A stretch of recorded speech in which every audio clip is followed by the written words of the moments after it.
Seats like this aren't for people like you. Get your ass out before I scream security now."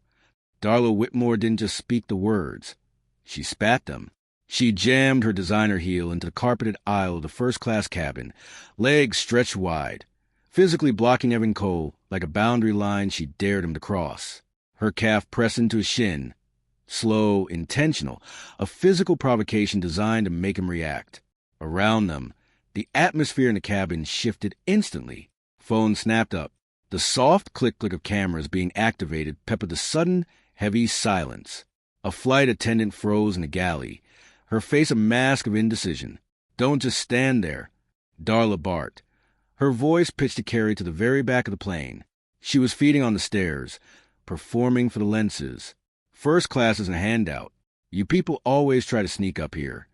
Evan Cole said nothing. He stood perfectly still, his leather briefcase held steady at his side.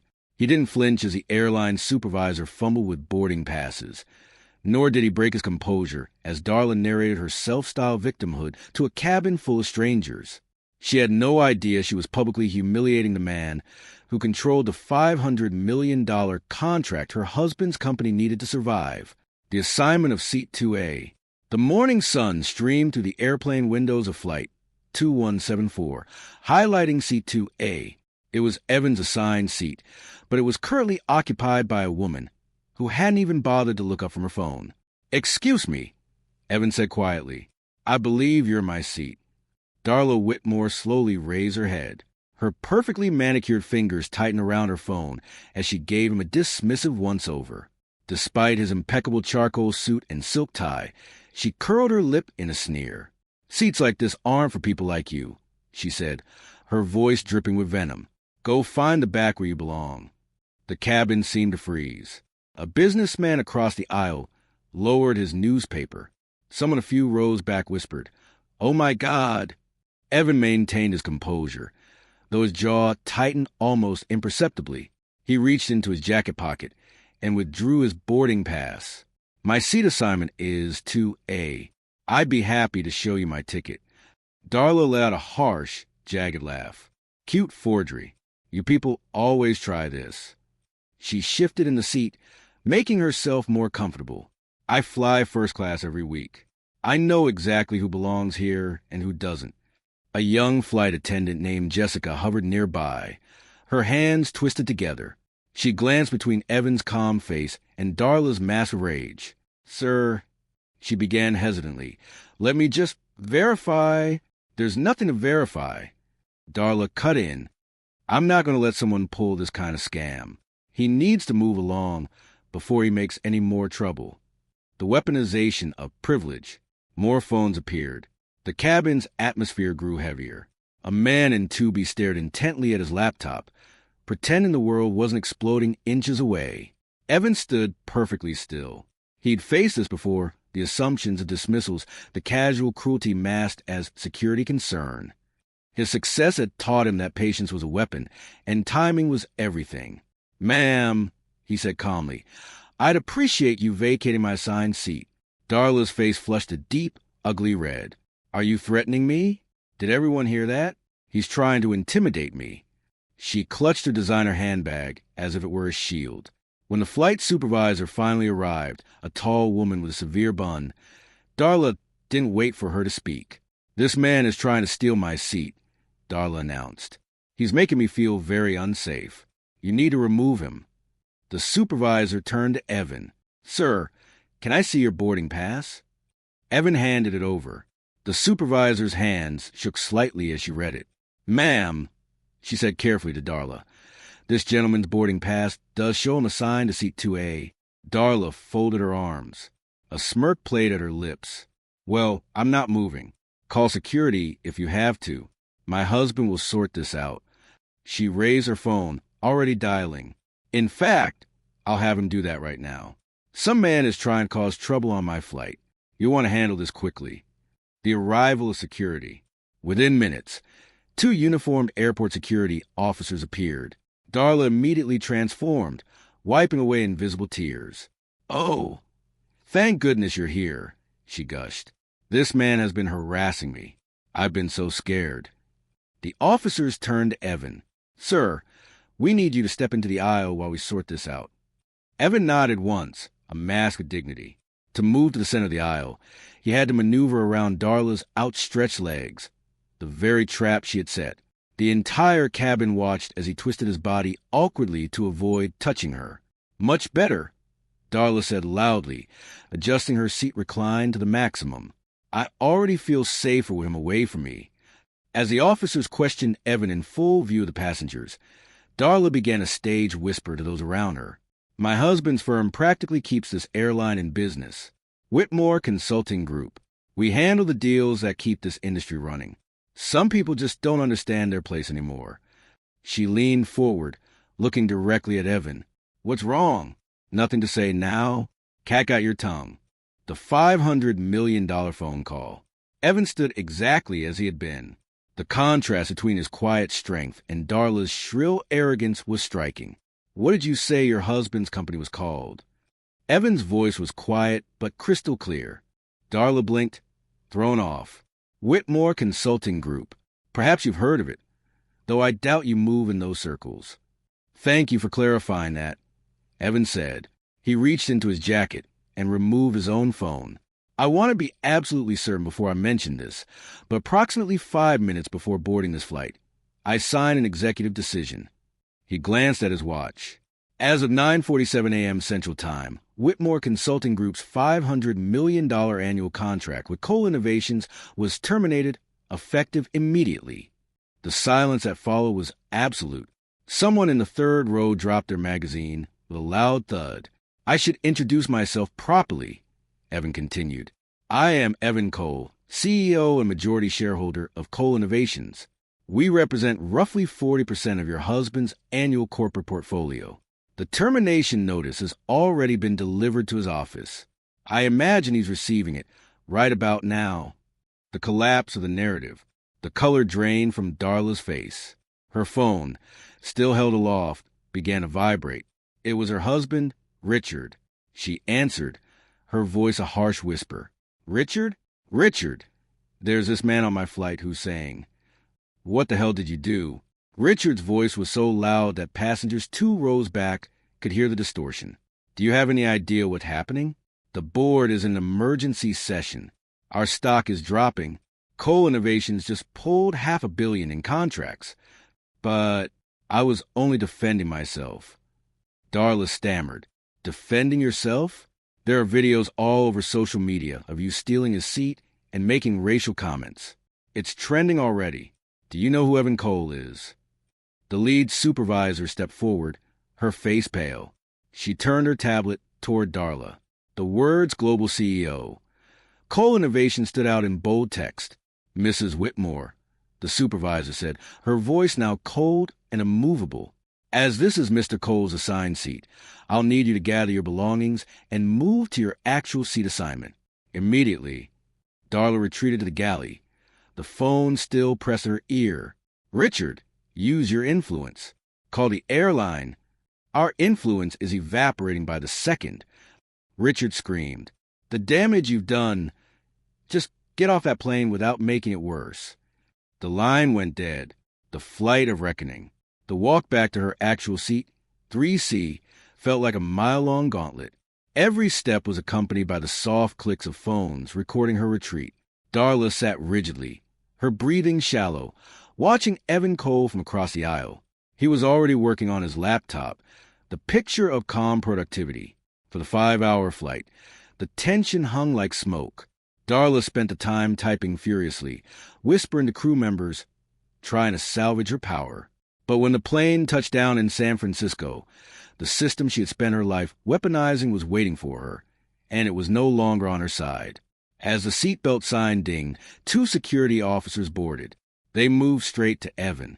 Sir, we need you to come with us regarding an incident reported during the flight. Darla watched with a flicker of satisfaction. She had spent the flight spinning a new web of lies, claiming Evan was agitated and unstable. But Evan didn't fight. He walked with his back straight, even as a reporter found him in the terminal, thrusting a microphone in his face. Mr. Cole, is it true you threatened violence? Mrs. Whitmore claims you made her feel unsafe. The narrative was being shaped by Whitmore's PR team, who had released a statement before the plane even landed. "We are deeply concerned by an executive using his position to intimidate a woman traveling alone." The counteroffensive. Evan sat in a sterile airport office, his phone buzzing with alerts. He was trending for all the wrong reasons. The airline had suspended his flight privileges. His board was nervous. They're playing their usual game, Evan told his legal counsel over the phone. They think they can bury the truth in bad press and coded warnings. But we have the receipts. All of them. While the Whitmores were busy leaking edited clips to the news, Evan's team was gathering the full, unedited footage.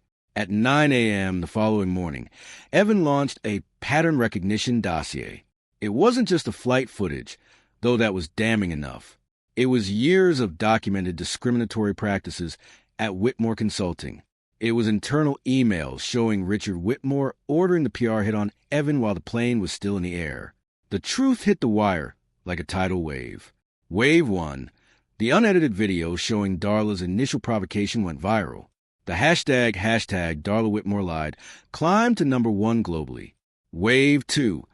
The leaked email showed Richard orchestrating the character assassination. Wave 3.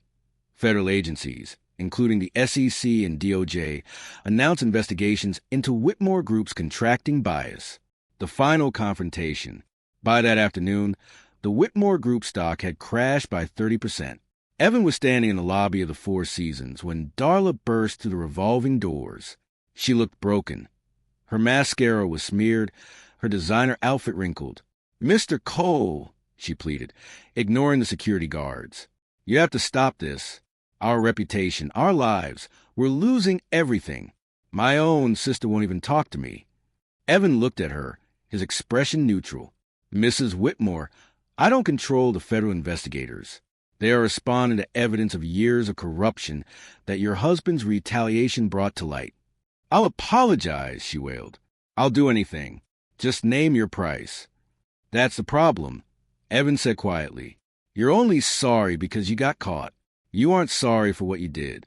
You're sorry for the consequences." He adjusted his jacket and walked toward the exit, leaving her to face a gauntlet of reporters alone. Accountability in seat 2A. That evening, Evan returned to the airport for his flight to Chicago. This time, the atmosphere was different. The gate agent stood straighter. "Good evening, Mr. Cole. We've upgraded you, complimentary."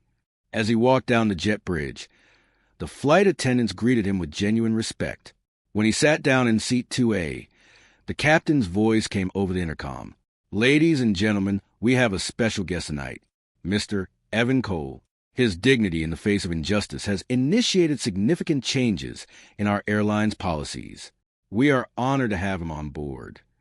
The cabin erupted in spontaneous applause. Evan nodded his thanks and turned to the window. Below him, the lights of the city grew smaller. The $500 million contract was gone, a corporate empire was in ruins, and a system of privilege had been dismantled. All because one man refused to move from a seat that was rightfully his. True power isn't about where you sit. It's about who you are when someone tries to make you move. The air in the 48th floor boardroom of the Whitmore Consulting Group was thick with the scent of expensive coffee and cold sweat. Usually, these meetings were a victory lap for Richard Whitmore, a place where he dictated terms and projected absolute power. But today, the long mahogany table felt like an altar for a sacrifice. Richard sat at the head, his eyes bloodshot, his $3,000 suit looking like it had been slept in. Opposite him sat the board members, their faces as stony as the statues in the lobby. In the corner, a monitor was live-streaming the market ticker. WMG was flashing red, down another 12% since the opening bell. "Richard," the chairman began, his voice dropping like a gavel, "explain to us how a dispute over a seat on a commercial flight resulted in a $500 million revenue hole and a federal civil rights investigation." Richard cleared his throat, his voice cracking. "It was a misunderstanding. Darla was distressed. I was simply protecting my family's interests. I didn't know it was Cole." "That is exactly the problem," a board member snapped, slamming a folder onto the table. "You only care about interests when the person has the power to fight back. The unedited footage shows your wife being the aggressor. And these emails..." She pointed to the printouts of Richard's panicked orders to the PR firms. You didn't protect the company. You used company resources to wage a private war against a man who was sitting in his own assigned seat. I can fix it, Richard pleaded, his hands trembling. I have connections at the SEC. The SEC is already in our servers, Richard, the chairman interrupted. Your connections are currently blocking your number. You haven't just lost us $500 million. You've turned the Whitmore name into a radioactive brand. The legal hammer drops. While the board was dismantling Richard's career, the legal fallout was reaching its peak. Evan Cole's legal team wasn't just suing for defamation. They were filing a class action intervention. Because of the pattern recognition dossier Evan released, 14 other minority-owned firms came forward within 24 hours. They all had the same story: being lowballed, excluded, or retaliated against by Richard Whitmore when they dared to compete. The legal consequences were swift. Federal probe. The Department of Justice opened an inquiry into systemic discriminatory contracting. The airline's liability. Facing a PR nightmare, the airline settled with Evan for an undisclosed 8-figure sum, which he immediately donated to a foundation for minority tech entrepreneurs. The civil suit. Darla Whitmore was served with a defamation lawsuit so massive that her personal assets, the vacation homes, the jewelry, the socialite lifestyle, were frozen as potential collateral. The final resignation. Back in the boardroom, the chairman pushed a single sheet of paper across the mahogany table. Sign it, Richard. Effective immediately. No severance. No golden parachute. We've already stripped your name from the building's foundation. Richard looked at the paper. His empire had been built on the idea that people like him were untouchable. He had spent decades believing that the rules were things he could buy or bypass. What about Darla? He whispered. Darla, the chairman said, standing up to leave, is the most expensive passenger in the history of aviation. I suggest you find a good bankruptcy lawyer. You're in need one. Evan Cole's New Horizon. 3 days later, Evan Cole sat in his own boardroom at Cole Innovations. The atmosphere here was the opposite of Whitmore's. It was focused, energetic, and triumphant. Sir, his assistant said, leaning into the room, the new contracts are ready for review. Since the Whitmore collapse, 6 of their former clients have reached out to us. They want to switch to a firm with proven integrity. Evan looked out at the San Francisco skyline. He didn't feel the need to celebrate Richard's ruin. To him, this wasn't about a personal vendetta. It was about a necessary correction in a system that had been tilted for far too long. His phone buzzed. It was a notification from a news app. Breaking. Whitmore Consulting Group to rebrand. Richard Whitmore faces possible criminal charges for obstruction. Evan set the phone face down. He picked up his pen and got back to work. He had a company to lead, a community to build, and a flight to catch next week. And this time, everyone knew exactly who belonged in seat 2A. The 8-figure settlement check from the airline sat on Evan Cole's desk for exactly 1 hour before he signed it over. He didn't want the money. He wanted the impact. He established the 2A Foundation, a venture capital fund and mentorship program designed specifically to provide a seat at the table that people like the Whitmores had spent decades trying to deny others. While Richard Whitmore was selling his Greenwich estate to cover legal fees, Evan was opening the doors to a high-tech incubator in downtown Chicago. The goal isn't just to succeed, Evan told the first class of 20 young entrepreneurs. The goal is to be so excellent that your presence is undeniable. We are moving from a world of gatekeepers to a world of door openers. Among the recruits was a young woman named Sarah, who had been a junior analyst at Whitmore Group before the collapse. She had been the one to leak the internal emails to Evan's team, risking her career to do what was right. Evan hired her as the foundation's chief operating officer. The final fall of Darla Whitmore. 6 months after the flight, the public had moved on to other scandals. But for Darla, the nightmare was permanent. She stood in a cramped 2-bedroom apartment, a far cry from the sprawling mansion she once called home. Richard was facing a 3-year sentence for corporate fraud and obstruction of justice. The friends who once vied for an invite to her gala wouldn't even look at her in the grocery store. She picked up a magazine. On the cover was Evan Cole. The headline read, "The man who rebuilt the industry, How one confrontation changed corporate ethics forever. Darla threw the magazine across the room. She realized now that her mistake wasn't just picking a fight with the wrong man. It was believing that her place in the world was something she could use to keep others down. She had weaponized her status. And in the end, that status was the very thing that crushed her. The return flight. A year to the day after the incident, Evan Cole found himself at the gate for Flight 2174. As he approached the boarding door, he saw a familiar face. It was Jessica, the young flight attendant who had been so terrified the day Darla attacked him. She was now a lead cabin manager. "Mr. Cole," she said, her smile bright and confident. "Welcome back. I wanted to thank you. After the investigation, the airline completely overhauled our training. We're taught now to look at the ticket, not the person. It's a different world up here." Evan stepped into the cabin. He reached seat 2A.